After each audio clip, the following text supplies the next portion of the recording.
이번에는 케라스로 간단한 딥러닝 모델을 구현해 보겠습니다. 이번에 구현할 모델은 선형 회귀 모델입니다. wx 더하기 b 형태로 나타낼 수 있는 하이퍼시스가 있습니다. 여기에서 이 w는 가중치를 의미합니다. 그리고 b는 바이어스를 의미합니다.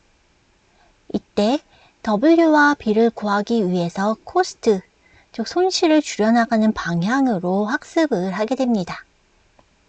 손실함수에는 여러 가지가 있지만 간단한 문제에서 이 코스트라고 하는 것은 이 식에 x값을 넣었을 때 나온 값, 즉 예측값과 실제값의 차이의 제곱의 평균값, 즉 민스퀘어 에러로 표현되는 값으로 나타납니다.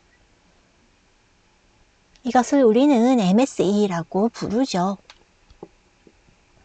선형회귀 모델을 사용해서 학습을 한다는 것의 의미는 우리가 어떤 X라는 입력 데이터들을 주고 학습을 시켜서 출력 레이블 Y가 나오도록 했을 때 이 가중치 W와 바이어스 B를 구하는 것입니다. 손실값이 점점 0에 가까워지는 방향으로 진행되는 것이 바로 학습입니다. 더 엄밀하게 말하면 이 값을 구할 수 있도록 하이퍼 파라미터들을 조정해 나가는 것이 바로 딥러닝을 구현한다는 것의 의미입니다. 먼저 도구를 준비해 보겠습니다. 우리는 여기에서 시퀀셜 모델을 만들 건데요. 이 시퀀셜 모델은 층을 차례대로 쌓는 것을 말합니다. 우리는 이 시퀀셜 모델을 만들기 위해서 keras.models에 있는 시퀀셜을 임포트하고요. 또 댄스 레이어를 만들 예정이라 keras.layers에 있는 댄스를 임포트합니다. 그리고 우리가 구성한 모델이 어떤 모습을 가지고 있는지를 시각화해서 살펴보기 위해 plot underbar 모델을 임포트합니다. 그리고 입출력 데이터를 다루기 위해서 numpy를 임포트합니다. 우리는 입력 데이터와 출력 데이터를 준비합니다. x가 바로 입력 데이터입니다. 그리고 y는 출력 레이블입니다. 이 x와 y를 가지고 학습시킨 결과 모델에 우리는 xpredict를 넣어서 예측을 해보겠습니다. 모델을 구성합니다. 우리는 시퀀셜 모델을 만들 것이고 여기에 add 메소드를 이용해 레이어를 추가해 줍니다. 우리는 3개의 레이어를 추가해 줄 것입니다. 이렇게 model.add를 3번 사용합니다. 모두 댄스 레이어입니다.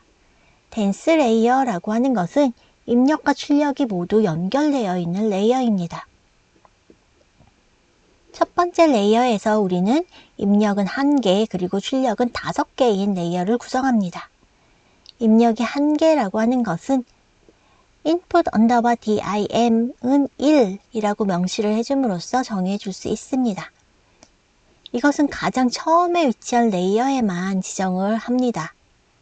그리고 이 레이어가 다음 레이어로 이어지고 또 그 다음 레이어로 이어지기 때문에 이전 단계의 출력이 그 다음 단계에 입력이 되고 또 그 단계 출력이 이 다음 단계에 입력이 됩니다. 여기에서는 입력 하나에 출력 5개, 입력 5개에 출력 3개, 그리고 입력 3개에 출력 1개인 레이어가 만들어지는 것입니다. 우리는 활성화 함수라는 것도 사용합니다. 활성화 함수는 입력받은 데이터를 다음 층으로 출력할지 아닐지를 결정하는 중요한 역할을 합니다. 여기에서는 활성화 함수로 렐루를 사용할 것입니다. 이 활성화 함수의 종류에는 렐루, 시그모이드, 소프트맥스 같은 것들이 있습니다. 여러분이 활성화 함수에 대해서 좀 더 공부해 보고 싶다면 케라스의 페이지를 참고해 보시기 바랍니다. 여기에서는 이용 가능한 활성화 함수가 무엇이 있는지도 소개하고 있고 각각의 사용법도 소개를 하고 있습니다. 렐루 같은 경우에는 은닉층으로 학습을 하고 역전파로도 좋은 성능을 보여줍니다. yes나 no 같은 이진 분류의 문제에서는 시그노이드를 많이 사용합니다. 확률값을 이용해서 다양한 클래스로 분류하기 위한 문제에서는 이 소프트맥스를 많이 사용합니다. 그러면 처음부터 한번 실행을 해보겠습니다. 먼저 도구를 준비합니다.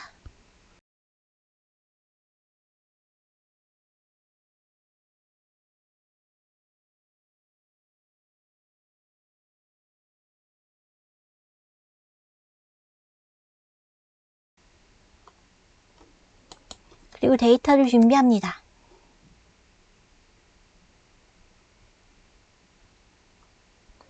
모델을 구성합니다. 이번에는 모델을 확인해 보겠습니다.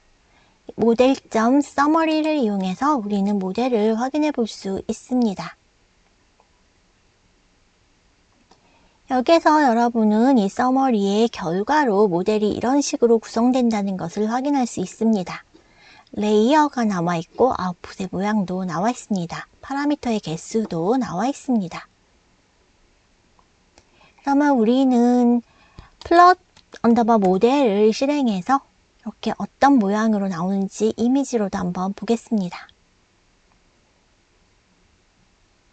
여기에서도 우리는 인풋의 개수, 아웃풋의 개수, 그리고 레이어가 어떻게 구성되어 있는지 이것들은 모두 덴스 레이어라는 것, 이런 것들을 확인해 볼 수가 있습니다. 그림으로 나타내 보면 이렇게 됩니다. 히든 레이어에 우리 덴스 레이어를 3개를 만들었고 각각이 5개, 3개, 1개의 노드를 가지고 있습니다. 원래 입력은 하나였고 출력이 5개, 그리고 입력이 5개이고 출력이 3개인 레이어, 그리고 입력이 3개이고 출력은 1개인 레이어가 있었습니다. 그리고 출력이 나오게 되겠죠. 네, 이제 모델을 준비합니다. 여기서 우리는 모델.compile 실행합니다. 저도 실행을 해보겠습니다. 여기서 우리는 손실함수로 MSE, mean square error를 사용했고요. 옵티마이저로는 ADAM을 사용했습니다. 이 손실함수는 학습 과정에서 최적화해야 할 값입니다. 앞에서 잠깐 언급했던 것처럼 오차를 줄여나가는 방향으로 학습을 진행하기 위해서 필요합니다. 로스 펑션이라고 부르는데요. 이 손실함수라는 것은 예측값과 실제값이 얼마나 다른지를 나타내 줍니다. 이 손실함수 값이 작을수록 예측값과 실제값의 차이가 적으니 좋은 모델이라고 생각하셔도 됩니다. 손실함수에 대해서 좀 더 알고 싶으면 케라스의 손실함수 페이지를 참고하시기 바랍니다. 옵티마이저는 이 손실함수를 기반으로 어떻게 업데이트될지, 어떤 방향으로 학습을 진행하게 될지를 결정합니다. 옵티마이저의 종류도 아주 다양합니다. 여기에서는 ADAM을 사용했습니다. 옵티마이저에 대해서 더 알고 싶으면 역시 케라스의 옵티마이저 페이지를 참고하시기 바랍니다. 여기에서는 SGD 경사광법이죠. 그리고 RMS 프롭, 아다그라드, 아다델타, 아담, 아담엑스 이런 것들에 대한 설명이 나와 있습니다. 각 옵티마이저의 파라미터들에 대한 자세한 설명도 있으니까 한번 읽어보세요. 학습 과정을 모니터링하기 위해서 평가 지표를 파라미터로 넣어주기도 합니다. ACC라고 하는 것은 accuracy를 의미합니다. 정확도입니다. 이항 분류 문제, 다항 분류 문제 등 문제에 따라 적합한 손실함수와 옵티마이저를 선택합니다. 그것은 여러분의 몫입니다. 우리는 모델을 준비하고 fit 함수를 이용해 실제로 훈련을 하게 됩니다.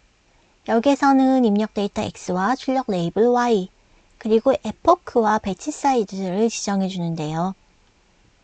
모든 데이터가 훈련에 한 번 사용되면 이때 에포크는 1이 됩니다. 여기서 우리가 에포크를 100으로 설정했다는 것은 X에 있는 모든 데이터가 훈련에 100번씩 사용되게 하겠다는 것을 의미합니다. 그리고 배치 사이즈는 한 번 훈련할 때 몇 개의 데이터를 가지고 훈련할지를 정해주는 값입니다.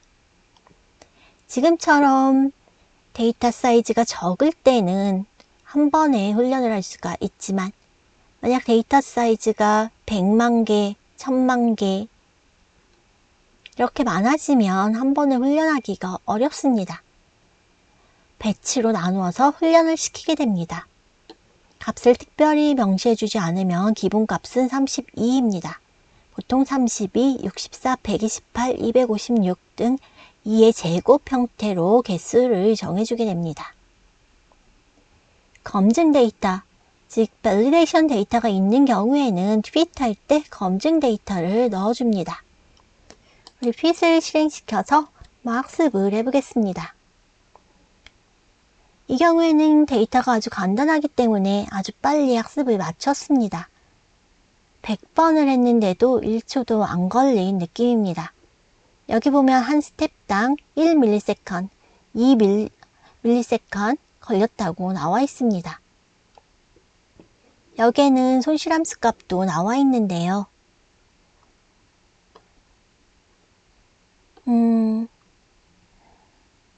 처음에는 15.6143 그리고 14점, 13점, 12점 이렇게 아주 컸던 값들이 학습을 반복함에 따라서 한 60번, 70번 정도 학습을 하니까 1점 아래로 내려왔습니다. 그리고 계속 학습을 하니까 100번을 했을 때는 0.3093이 나왔네요. 어큐러시는 계속 0.2 정도입니다. 별로 학습을 잘 하지 못했습니다. 아무래도 좋은 모델은 아닌 것 같습니다. 여러분은 이 결과가 마음에 들지 않으면 한 번 더 학습을 시킬 수도 있습니다. 배치 사이즈를 200 정도로 해서 한번 학습을 시켜보세요. 어큐러시는 변화가 없는데 이렇게 로스 값이 굉장히 낮아진 것을 볼 수가 있습니다. 그 다음에는 모델을 평가합니다. 우리가 만든 모델이 어느 정도 좋은 모델인지 잘 예측을 하는지 계산을 해보는데요. 네, 여기에 나온 것처럼 비슷하게 로스 값은 0.17 정도, 그리고 어큐러시는 0.2가 나왔습니다. 마지막으로 우리는 예측을 해보겠습니다. 이 X 언더바 프리드 안에는 학습에 사용되지 않은 데이터가 들어있습니다. 이 데이터들을 넣고 얼마나 예측을 잘하는지 보겠습니다. 네, 이 값은 6을 넣었을 때의 예측값인데요. 5.27이라고 되어 있네요. 7을 넣었을 때는 5.9, 8을 넣었을 때는 6.7, 9를 넣었을 때는 7.4. 네, 그렇게 정확하지는 않습니다. 학습을 시킬 때마다 값이 다르게 나올 수 있습니다. 여기에서 손실값을 더 좋게 하는 것이 바로 사람이 하는 역할입니다. 더 좋은 모델을 만들기 위해서 우리는 하이퍼 파라미터라고 하는 것을 계속 조정해 주게 됩니다. 이것을 하이퍼 파라미터 튜닝이라고 부릅니다. 머신러닝 모델을 개발한다고 하는 것은 결국 이 하이퍼 파라미터를 튜닝해서 손실값은 적게 하고 정확도를 높이는 것을 의미합니다. 이번에는 케라스로 간단한 딥러닝 모델을 만들어 보았습니다.